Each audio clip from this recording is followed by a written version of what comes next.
Howdy, folks! Today, I'm diving into one of the most iconic symbols of the Cold War, the Berlin Wall. This concrete monstrosity wasn't just a physical barrier, it was an ideological line in the sand that divided not just a city, but the entire world. Let's rewind to 1961. After World War II, Germany was split into 4 occupation zones controlled by the US, UK, France and the Soviet Union. Berlin, deep in Soviet-controlled East Germany, was similarly divided. But as the Iron Curtain descended over Europe, the division wasn't just political, it was personal. Families, friends and neighbours found themselves on opposite sides of a growing rift.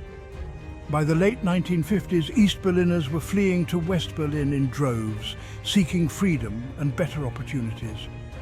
This was a huge headache for East Germany, so on August 13, 1961, they decided enough was enough. Overnight, they erected a barbed wire barrier that would eventually become the infamous Berlin Wall.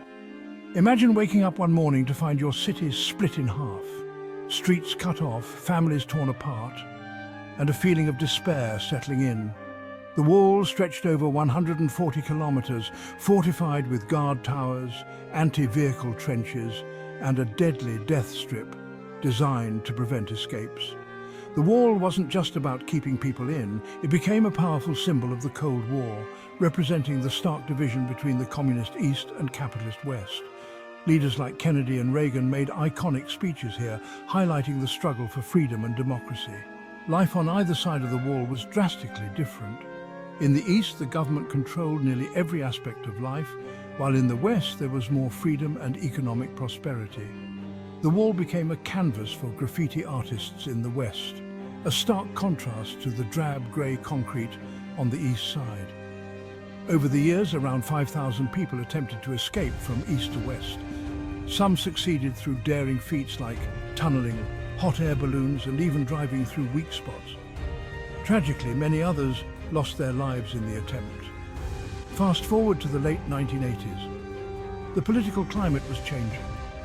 Gorbachev's reforms in the Soviet Union and increasing civil unrest in East Germany led to a tipping point. On November 9, 1989, an East German official mistakenly announced that the borders were open and thousands of East Berliners surged towards the wall.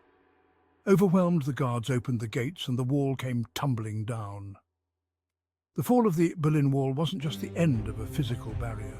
It marked the beginning of the end for the Cold War and symbolized the triumph of hope and unity over division and repression.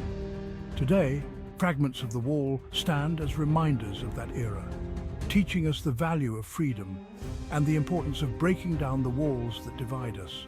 So, next time you hear about the Berlin Wall, remember, it's not just history, it's a lesson in resilience and the enduring human spirit.